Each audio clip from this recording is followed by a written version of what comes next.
Hello everyone. Myself is Dr. Danya PM, Associate Professor in the Department of Computer Science, RSET.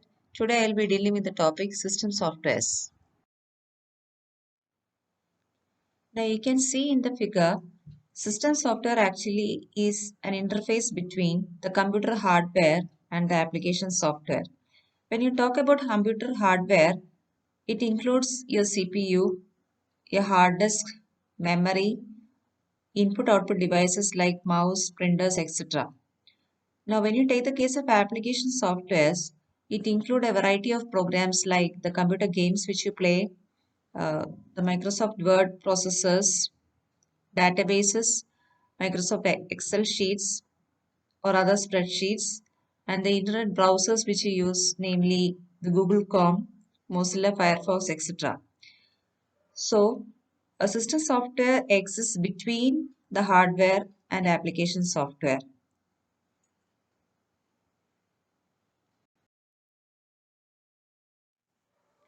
As we all know, a computer system means not only hardware but also softwares that manage the resources of a computer. When we say resources, we actually mean the CPU time, the hard disk, memory, different input output devices, etc. So, system software is actually a collection of programs that performs a variety of functions like file management, resource accounting, input output management, storage, memory management, etc. Now, when we talk about file management, take the case when you want to create a document of your CV or a resume on your computer. We are actually creating it as a Microsoft Word file, and after creating the document, we will save it. So, when we save the document, it is moved to the hard disk. The saving is actually done by the operating system, which is a system software. The same case, if you want to move it from one location to another location on your system, or make a copy of it, or if you want to rename the file, all these operations are done by system softwares. Now, the second one, that is resource accounting. So, when a computer executes an instruction that is given by the user, it divides it into a number of smaller subtasks. And there are tasks which require one CPU cycle, two CPU cycles, or multiple CPU cycles. So the CPU time and cycles are also managed by system softwares. Now take the third case, that is IO input output management. That is, we have many input output devices connected to your computer, especially mouse, keyboard, monitors, printer, scanner, etc. All these are managed by system softwares. On the fourth one, that is storage or memory management, that is dealing with managing your RAM, your secondary storage device, hard disk, etc. So, the functions of a system software can be broadly divided into two categories. One is system control program, especially operating system and database management systems. And the second is system support programs, which provide a set of routine services to other computer programs like your programming languages. So examples are compilers and interpreters. For many of the programming languages like C, C++, we need compilers which convert the high level language to machine language which is understandable by the system. And in the case of Python, we need interpreters for executing it. Now let's find out the differences between system softwares and application softwares. While system softwares mainly concentrate on the operations of a computer, an application software is developed in order to find solution to certain user problems. That is, take the case of system software, namely operating system. It is mainly focusing on how hardware can be effectively utilized, while a library management software, which is an application software, is dealing with issuing books or returning library books, creating library user accounts, or managing user finds, etc. The second difference is that while system softwares are closely related to the architecture of a machine in which they run, application softwares are closely related to users.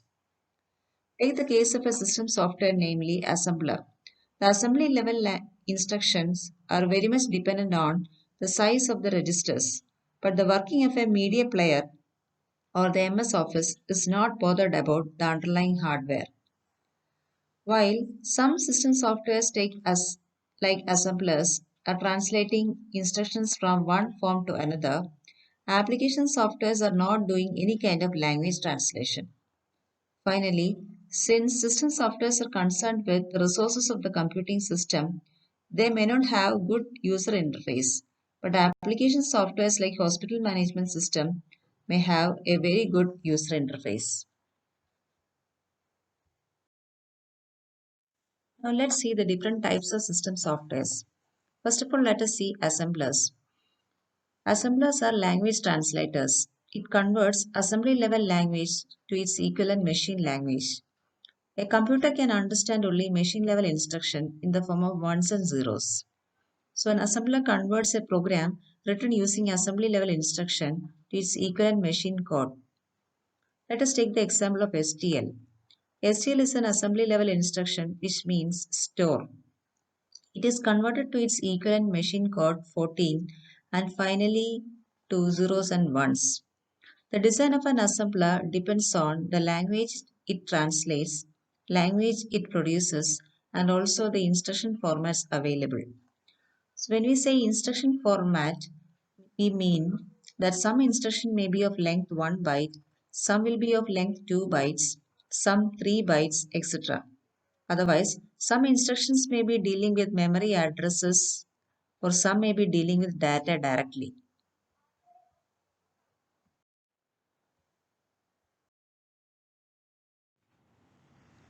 Now let's see the functions of an assembler.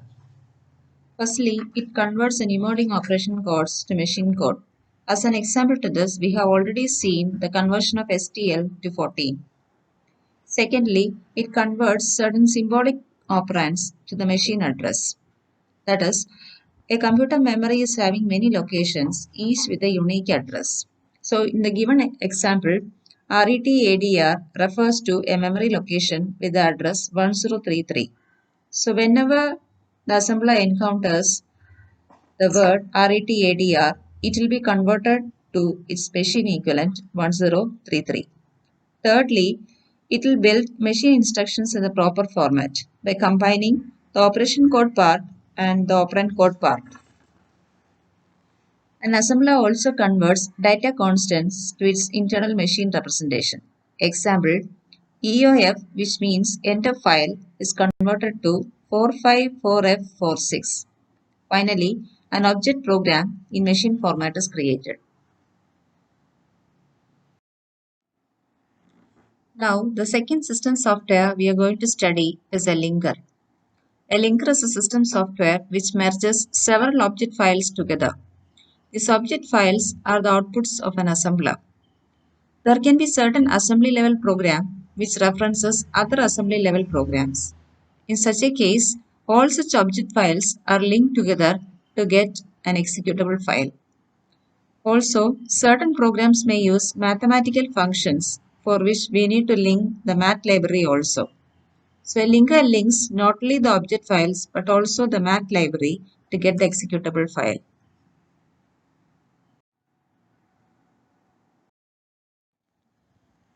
Now in this slide, let us see three tasks of a linker. In the previous slide, we have already seen that a linker links many modules together. Also, it will link the library routines required for the execution of input-output statements and mathematical functions. Secondly, it will identify the memory locations that will be occupied by each of the linked module and it will relocate the instruction. Lastly, it will resolve all kinds of references among the different files which are linked.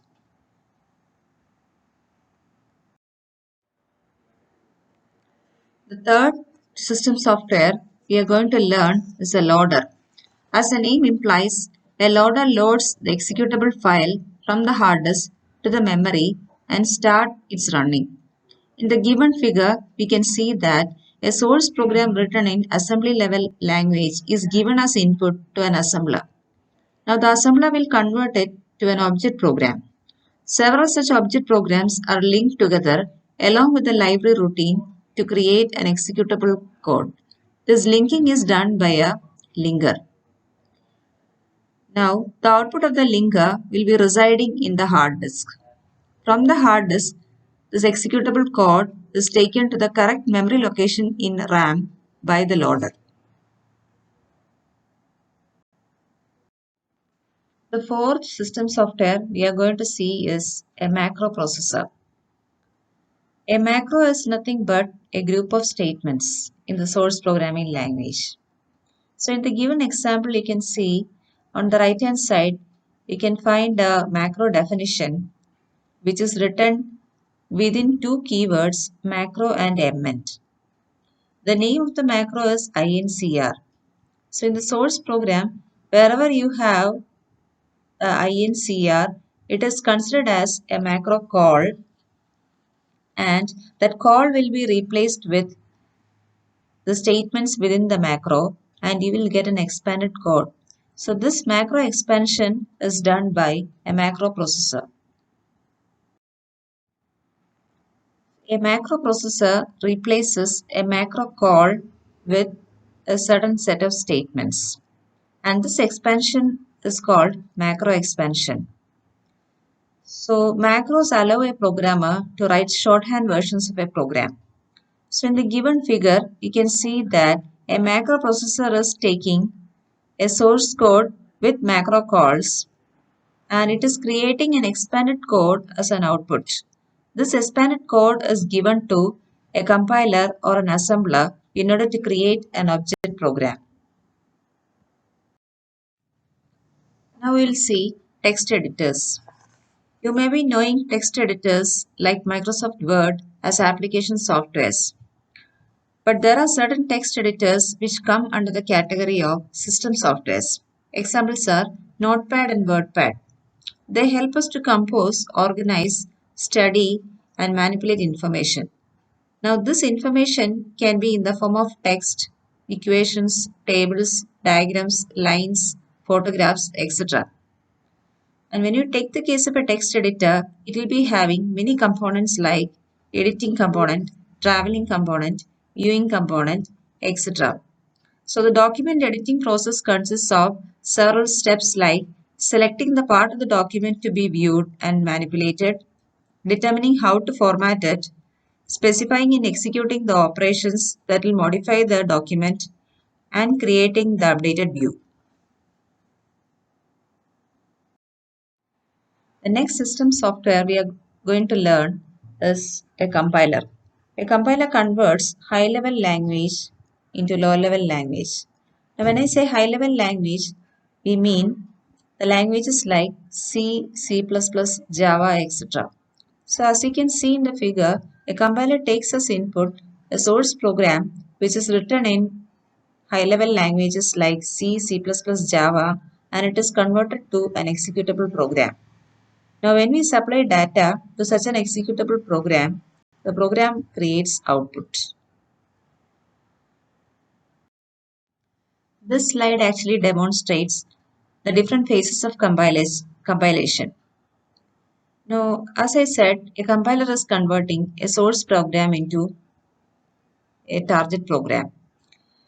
Now, the first module is a lexical analyzer, which converts source program into lexical tokens. The second module actually deals with the syntax analysis of the program. It checks whether the program is written satisfying all the syntax rules. Once it is checked, the next module, that is a semantic analyzer, checks whether there are any semantic errors. Now the fourth phase, that is the intermediate code generator, generates an intermediate code of the source program. The next is actually a code optimizer, which optimizes the code by removing the repeated codes or the codes which are never executed. Finally, we have a code generator phase which creates the final target program. And for all these steps, two separate modules like symbol table manager and error handler is also needed. Symbol table manager will be storing all the variables declared in the source program, and the error handler will be dealing with displaying error messages. Just as a compiler, there is another system software called interpreter. An interpreter also converts a high-level language into low-level language, but there are certain differences in the execution of both. So let's see a comparison of compilers and interpreters. While compilers are dealing with the entire program at a time, interpreter will be dealing with line by line. It will take only one instruction at a time.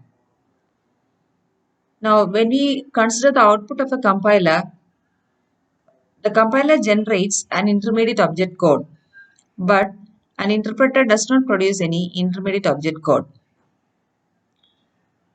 Now, in the case of a compiler, the entire compilation is done before execution.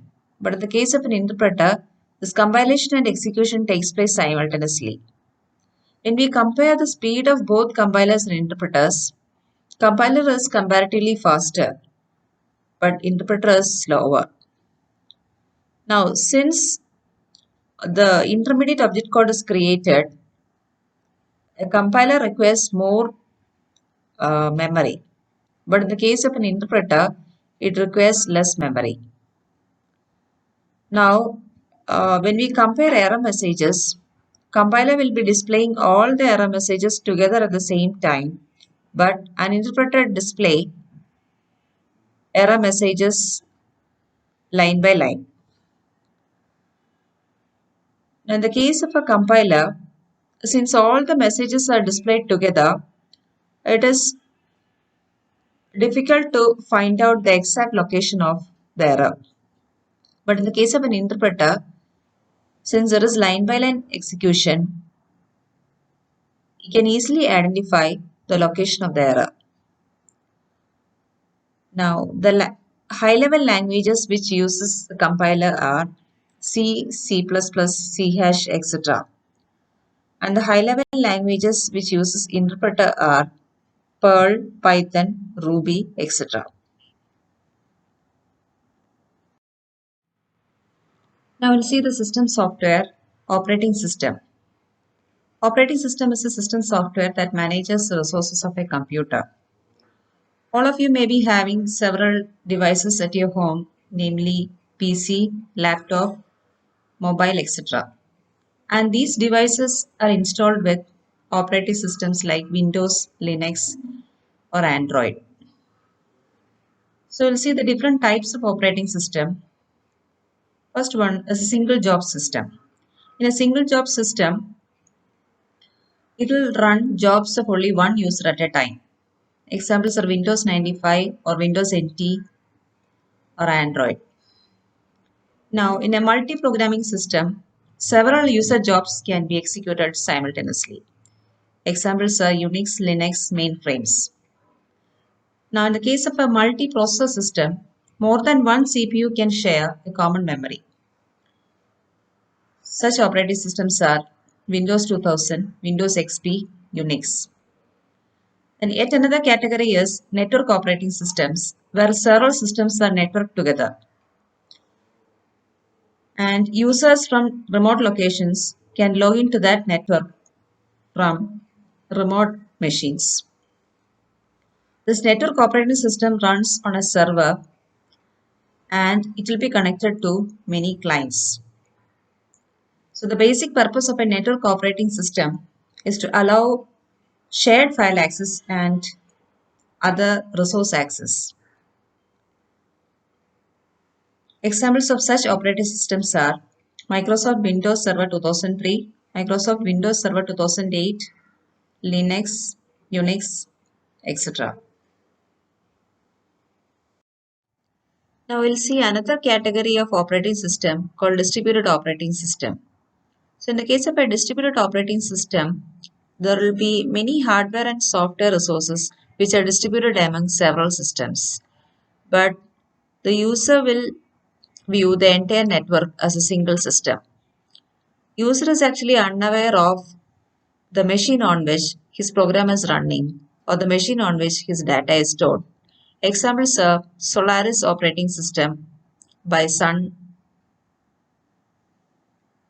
The Windows Server 2003, Windows Server 2008, Windows Server 2012. Another category is time-shared systems, where multiple users are there and they are dealt with a time-sharing basis. Examples are Multics, Unix, etc. And the last category is a real-time system, or otherwise RTOS. Such OS is used in time-critical process such as nuclear reactor applications, etc. Examples are RT Linux, Symbian OS. Now let's see the functions of operating system. The first function is I/O management, or otherwise input-output management. We know that several input-output devices are connected to the system. Examples are scanners, printers, monitor, keyboard, mouse, etc. So the OS will be accepting the input from the input device. It is stored in the main memory. The CPU will process it.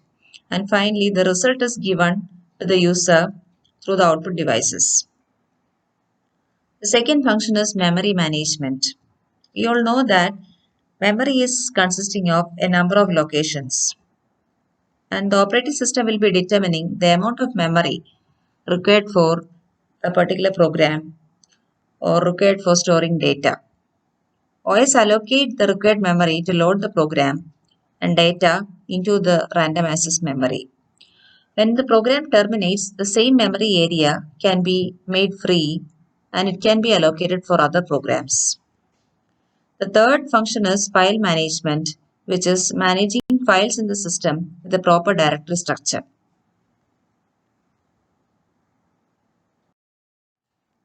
The next is process management. A program under execution is called a process. Operating system will find the status of the processor. It will pick a process and allocate the processor to that process. Finally, when the execution is over, the processor will be freed. Next, OS also ensures that only authorized users are accessing the computer and the data stored in it. The next function of an operating system is deadlock prevention. A deadlock is a cyclic situation where one process is waiting for a resource which is currently being used by a second process, and the second process is waiting for a resource which is currently being used by the first process. So OS ensures that such deadlock situation never happens and it will carefully allocate all the resources. Lastly, we have interrupt handling. Whenever a device or a program need the attention of the CPU, it will raise an interrupt. So OS determines the type of the interrupt that has come and it will prioritize all the interrupts. Now OS will stop the execution process of the CPU, performs the requested operation which came after the interrupt, and finally brings the CPU back to the same state when it was stopped. So in this presentation, we have seen what a system software is, its comparison with application software.